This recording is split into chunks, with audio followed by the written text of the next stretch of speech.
সুপ্রিয় দর্শক শ্রোতা, স্বাগতম আজকের বিশ্ব এর সংবাদ পরিক্রমায়। আশা করছি আপনারা সবাই ভালো আছেন এবং সুস্থ আছেন। আজ আমরা কথা বলবো ইরানে ঘটে যাওয়া এক নজিরবিহীন ঘটনাকে নিয়ে। ভাবুন তো, মাত্র 12 দিনে ধরা পড়ল 21,000-এরও বেশি মানুষ। অভিযোগ, তারা গুপ্তচর, আর অনেকে নাকি সরাসরি ইসরায়েলের মোসাদের হয়ে কাজ করছে।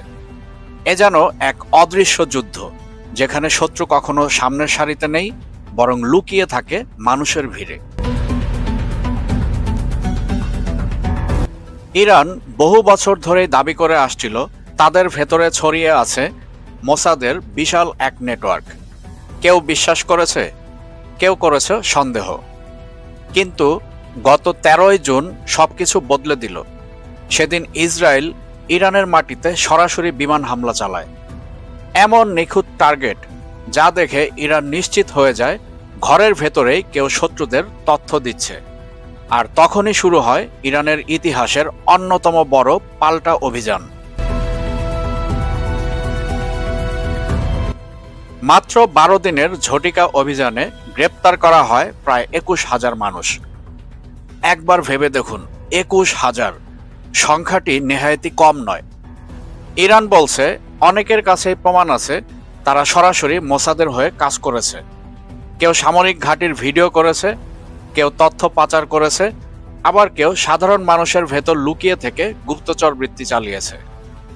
এই ঘটনা প্রমাণ করে ইরানের সন্দেহ একেবারেই ভিত্তিহীন ছিল না।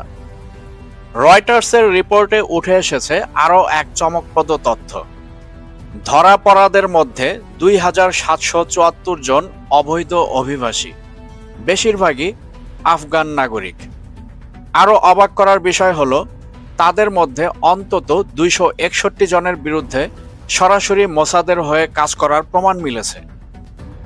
এবার ভেবে দেখুন, আশ্রয় নিতে আসা অসহায় মানুষদেরও গোয়েন্দা খেলায় ব্যবহার করছে ইসরায়েল। আজকের গুপ্তচররা সিনেমার মতো অস্ত্র হাতে ছায়ায় ঘুরে বেড়ায় না।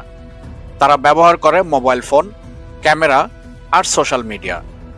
ইরান বলছে শুধু ভিডিও রেকর্ড করে বিদেশে পাঠানোর অপরাধে 172 জনকে গ্রেপ্তার করা হয়েছে।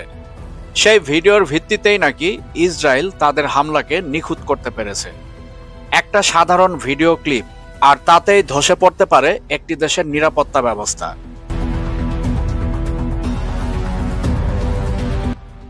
এই অভিযানের সাফল্যের পেছনে এক বিশাল ভূমিকা রয়েছে ইরানের সাধারণ জনগণের।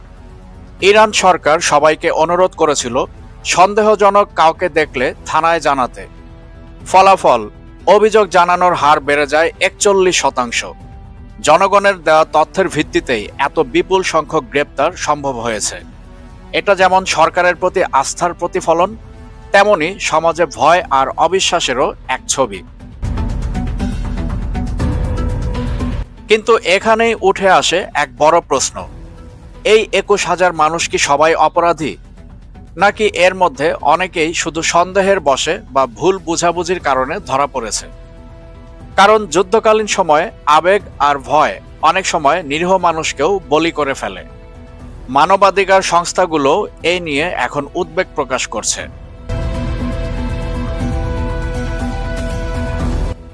আজ ইরান একই সাথে 2 যুদ্ধ লড়ছে। একদিকে সীমান্তে ইসরায়েলের হামলা, অন্যদিকে ঘরের ভেতর অচেনা শত্রুর ভয়। প্রতিটি মানুষ এখন একে অপরকে সন্দেহের চোখে দেখছে। এই অভিযান হয়তো অদৃশ্য শত্রু ধরতে সাহায্য করছে, কিন্তু এর পরিণতি দেশকে কোথায় নিয়ে যাবে তা এখনই বলা কঠিন।